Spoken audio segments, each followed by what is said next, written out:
लोकसभा में नेता प्रतिपक्ष काल तक जो रवैया अपनाए थे, देश की एग्जामिनेशन सिस्टम को अमान्य करना, उसको सेम कहना, उसको रबिश कहना, यह उनकी बौद्धिक स्तर का प्रमाण करती है। मर्यादा में रहते हुए अपील करना चाहता हूं कि आपने देश को ठेस पहुंचाया है, देश में अनर्की खड़ा करना चाहे, देश में एक सिविल अनरेस्ट हो, ये उसके आपने षड्यंत्र किया, देश आपको माफ नहीं करेगा। सुप्रीम कोर्ट की इस ऐतिहासिक जजमेंट के बाद फिर कहूँगा, सत्यमेव जयते, सत्य कभी छुप नहीं सकता है। विरोधी दल की भूमिका आज की सुप्रीम कोर्ट की जजमेंट के बाद भी स्पष्ट हुई। नीट की मामला जब सामने आई है,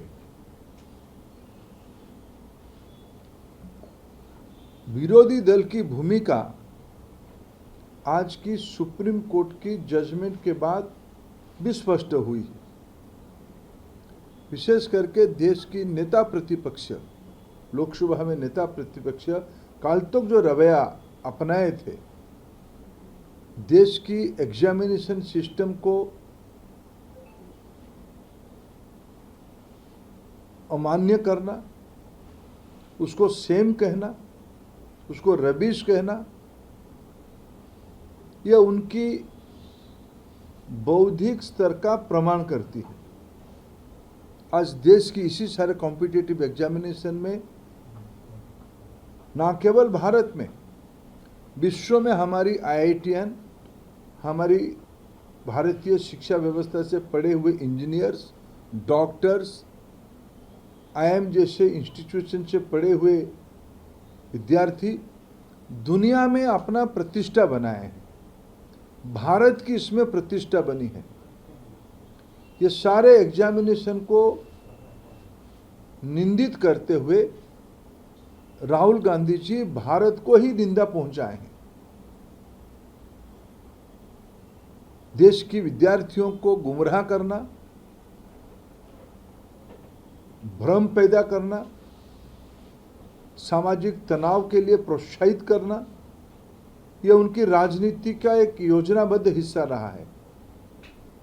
देश में लगातार चुनाव पराजय को स्वीकार नहीं करने के कारण अनर्की, सिविल अनरेस्ट उनकी रणनीति की हिस्सा बनी हुई है।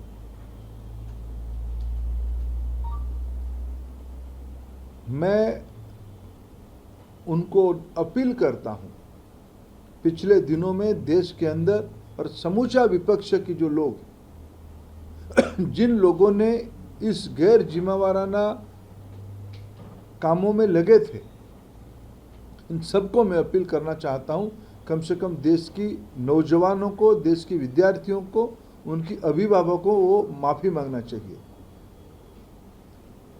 राजनीतिक विषय अलग हो सकती है, लेकिन देश की मैं शुरू से कह रहा हूं, मैं राजनीतिक भाषा नहीं बोलना चाहता हूं।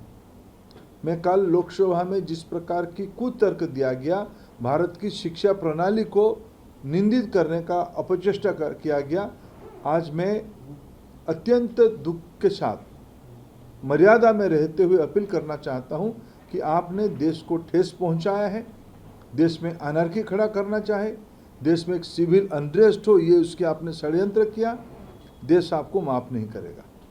राजनीतिक प्रतिद्वंदिता अलग हो सकती है, राजनीतिक वाद विवाद अलग हो सकती है, लेकिन देश के विद्यार्थी बच्चे सभी के हैं, ये कोई पार्टी के नहीं होते हैं। उनकी खुशी, उनकी नाराजगी हम सभी के हैं। इसलिए मैं पिछले लगभग 2 महीने से सारा विषय को बड़े बारीकी से सरकार की ओर से हम देख रहे थे और संभाल भी रहे थे।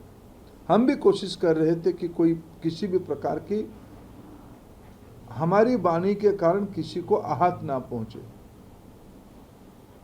लेकिन मित्रों, मैं आज फिर सुप्रीम कोर्ट की इस ऐतिहासिक जजमेंट के बाद फिर कहूँगा, सत्यमेव जयते, सत्य कभी छुप नहीं सकता है। कुछ विषय मैंने कल पार्लियामेंट में कहा भी है।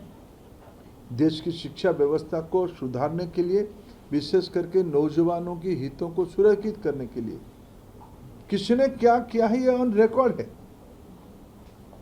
हमने तो अपना हिसाब दिया कि हमने पब्लिक एग्जामिनेशन को शुचिता के साथ जोड़ने के लिए कानून भी लाया। जिन लोगों ने 2010 में कानून ला के वापस कर लिए उनको ही उत्तर देना पड़ेगा किसकी दबाव में आपने कानून ला के आप उसको वापस किए थे। ये सारा विषय समाज के सामने अभी चर्चित है, उसमें सबको अपना अपना उत्तर देना ही पड़ेगा।